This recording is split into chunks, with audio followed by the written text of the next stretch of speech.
নমস্কাৰ, কি খবৰ আপোনালোকৰ? আশা কৰিছোঁ সকলো ফ্ৰেণ্ডে ভালে আছে। মোৰ ৰত্না ব্লগৰ আন এটা ভিডিঅ'লৈ আপোনালোকক স্বাগতম।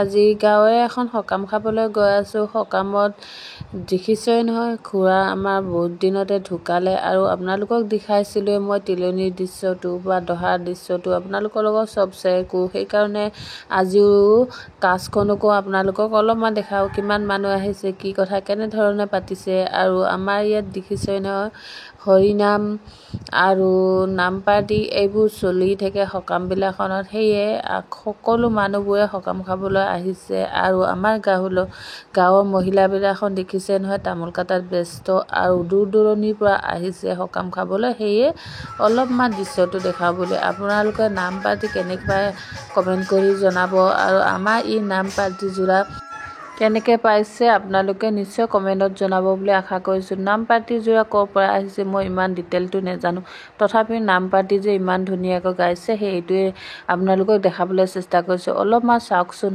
আহক কেনেকৈ গাইছে, কি কথা আপোনালোকে শুনিলে ভাল লাগিব।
আমার মহাগুরু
নাম পাৰ্টি যোৰাৰ লগত নৃত্য প্ৰদৰ্শন কৰিবলৈ মানুহ আহিছে। এতিয়া ইমানকৈ নাম পাৰ্টি শুনিলোঁ, ভোকটো লাগিবই।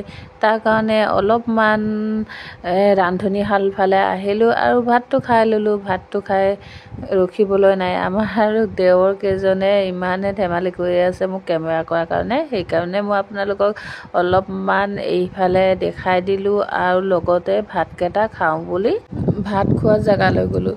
চব কাম পিছত, পেট পূজা আগত, সেইকাৰণে ভাতকেইটা খাই আৰু ইফালে গুচি আহিলোঁ। এতিয়া ভিডিঅ'টো দীঘলীয়া নকৰোঁ, ইমানতে সমাপ্ত কৰোঁ। ভিডিঅ'টো যদি ভাল লাগিলে লাইক আৰু ছাবস্ক্ৰাইব কমেণ্ট কৰি দিব। আজিৰ কাৰণে বাই বাই। এতিয়া ঘৰলৈ যাওঁগৈ আৰু।